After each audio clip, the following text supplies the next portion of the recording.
নমস্কার দর্শক বন্ধু, আবারও হাজির হলাম নবগ্রহ জেমসের কর্ণধার এসকে আবিদ, যিনি আমাদের ফ্রেন্ড ফিলোজাফার কাম গাইড। সত্যি ফ্রেন্ড ফিলোজাফার কাম গাইড এই কারণেই, এই মানুষটি কিন্তু এমন একজন মানুষ যার সান্নিধ্যে এলে কয়েক দিনের মধ্যে তিনি আমাদের কিন্তু ঘরের মানুষ হয়ে ওঠেন। তার সঙ্গে একটা আত্মীয়তার বন্ধনে বাধা পড়তে হয়, তাই তিনি এতটাই জনপ্রিয়। আর যারা এসেছেন তারা এক বাক্যে স্বীকার করেছেন, না ওনাকে দেখিয়ে আমি আগের থেকে অনেক ভালো আছি, অনেকের কাছে গেছি রেজাল্ট পাইনি। যেমন নবগ্রহ জেমসের সঠিক জিনিস সঠিক মূল্যে পাওয়া যায়, ঠিক সেই রকম নবগ্রহ জেমসের কর্ণধার এসকে আবিদ, যিনি একজন মানুষকে দীর্ঘ সময় দিয়ে দেখেন এবং শুধু দেখা নয়, তার সঙ্গে তার জীবনে কিভাবে সফলতা আসবে সেটাও দেখে দেন। তাই আপনাদের প্রত্যেকের তরফ থেকে, আমার তরফ থেকে, অনুষ্ঠানের তরফ থেকে স্বাগত জানাবো আবিদ ভাইকে। নমস্কার। নমস্কার নমস্কার দর্শক। আবিদ ভাই, হ্যাঁ, এরপরে আমরা যেটা জানবো, একদম মিথুন রাশি, মিথুন রাশি, মিথুন এবং লগ্ন। মিথুন লগ্ন। আচ্ছা। এই মিথুন রাশি মিথুন লগ্ন এরা হুম, কোন গ্রহ বা নক্ষত্রের একদম পাওয়ারফুল হয় বা তাদের স্বপ্ন কি? দেখেন, বুধ অ্যাকচুয়ালি কি হচ্ছে, বুধ হচ্ছে একটা বাল্যক প্ল্যানেট, একটা শিশু প্ল্যানেট। ভালো। হ্যাঁ, একদম। তাহলে দেখো, আজকের দিনে মিথুন রাশির ঘরে কিন্তু বৃহস্পতি বসে আছে। যাদের মিথুন রাশি বা লগ্ন, তাদের ক্ষেত্রে খুব ভালো, প্রচণ্ড খুব ভালো। মানে বৃহস্পতি 1 বছর এখন কিন্তু মিথুন রাশির ঘরে বসে আছে। মানে এখন যদি কেউ এই লগ্নটা পায়, তাহলে তার লগ্নে বৃহস্পতি। লগ্নে বৃহস্পতি বা রাশি পেলে তাহলে রাশিতে বৃহস্পতি। তাহলে দেখো, বৃহস্পতি এবং আমরা যখন বুধ যেটা পাই, বুধের মধ্যে কি পাই? বুধ একটা হচ্ছে বাল্যক প্ল্যানেট। একটা বুধ সবসময় রবির সঙ্গে থাকলে খুব ভালো প্রভাব দেয়। কেন, রবি আর বুধ, যাকে আমরা বোধাদিত্য যোগ বলি, যেটাকে রাজযোগ বলা যায়, সেটা কিন্তু খুবই ভালো। বৃহস্পতি এবং বুধ এক ঘরে বসলে উচ্চ শিক্ষা খুব ভালো প্রভাব দেয়। আমরা বেশিরভাগ দেখি যাদের মিথুন লগ্ন বা কন্যা লগ্ন, তাদের এডুকেশন লাইন খুব ভালো। তারা আবার ভালো একটা স্কুল টিচার বা ভালো প্রফেশনাল লাইনের মধ্যে, আমি 99%কে দেখি একদম তারা কিন্তু সাকসেস হয়। কিন্তু বুধ, সেখানে আমাদেরকে দেখতে হয় ডিগ্রিও দেখতে হয়, নক্ষত্র দেখতে হয়, সেই অনুযায়ী আমাদেরকে দেখতে হয়, দশা দেখতে হয়। বুধ আবার কারোর যদি রাহুর সঙ্গে যুক্ত হলে, তখন কিন্তু আমরা নাশ দোষ পাই। মানে নাশ দোষ মানে সব কাজেই ওর কর্মক্ষেত্রে বাধা পড়ে, ওর একটা কাজ জীবনে একবার একদম হয়ে যাবে।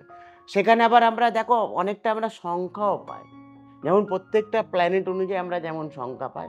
তাহলে বুধের সংখ্যার মধ্যে আমরা কি পাই? 5 সংখ্যা পাই, 14 সংখ্যা পাই এবং 23 সংখ্যা পাই। তা বুধের যারা জাতক বা জাতিকারা লগ্ন অনুযায়ী, ধরো কারোর যদি লগ্ন মিথুন লগ্ন বা মিথুন রাশি, সে কিন্তু বুধ কারোর যদি শুক্রর ঘরে বসলে উচ্চস্থ ফল দেয়, ভালো ফল দেয়। বুধ আবার রবির সঙ্গে যুক্ত হলে খুব ভালো প্রভাব দেয়।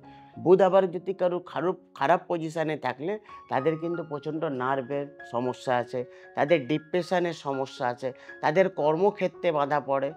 আর বেশিরভাগ আমি দেখেছি যারা বুধের জাতক বা যাদের মিথুন লগ্ন বা মিথুন লগ্ন বা কন্যা লগ্নর ক্ষেত্রে, তাদেরকে আমরা বেশিরভাগ সায়েন্স নিয়ে পড়াশোনা দেখি বা ভালো একটা স্কুল টিচার দেখি, বা তাদের ক্ষেত্রে হাতের যে কোনো কাজ তাদের কিন্তু খুব ভালো হয়।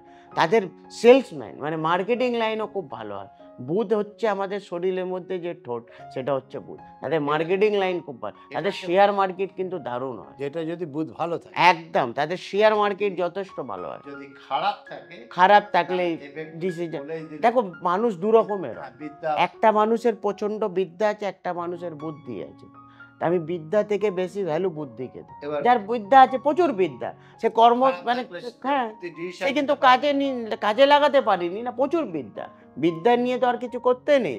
বুদ্ধিটা খুবই দরকার, বিদ্যার সঙ্গে বুদ্ধি দরকার, তাহলে আপনি একটা সাকসেস ব্যবসাদার হতে পারেন, আপনি ভালো একটা জায়গায় চাকরি পেতে পারেন। আবার রবি বুধ বোধাদিত্য যোগ হলে তাদের আবার সরকারি চাকরি কিন্তু ইন্ডিকেট করে। আবার সরকারি চাকরি কাদের ক্ষেত্রে, ধরো কারোর যদি মেষ রাশির ঘরে বা সিংহ রাশির ঘরে অথবা ধনু রাশির ঘরে রবি বুধ বোধাদিত্য যোগ রাজযোগ হলে তখন কিন্তু আমরা সরকারি চাকরি পাই। সব জায়গায় নয় কিন্তু ঘরটা কিন্তু দেখতে হয়, সঙ্গে আবার দশাও দেখতে হয়। সেই সময় যদি রাহুর দশা চললে খুব কম চান্স থাকে।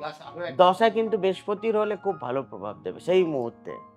এবং সে বুধ এবং রবির কিন্তু পাওয়ারটাও দেখতে হবে। একদম একদম দেখতে হবে, ডিগ্রি দেখতে হয়। যেমন আমি 10 থেকে 20-র মধ্যে হলে ইয়ং ডিগ্রি পাই, ডিগ্রি কম হলে ধরো একটা প্ল্যানেট 2 ডিগ্রি পেয়েছে, তা 2 ডিগ্রি মানে কি একটা বাচ্চার 5 থেকে 6 বছর 10 বছর বয়স, তার কর্মক্ষেত্রে তো বাধা পড়বেই।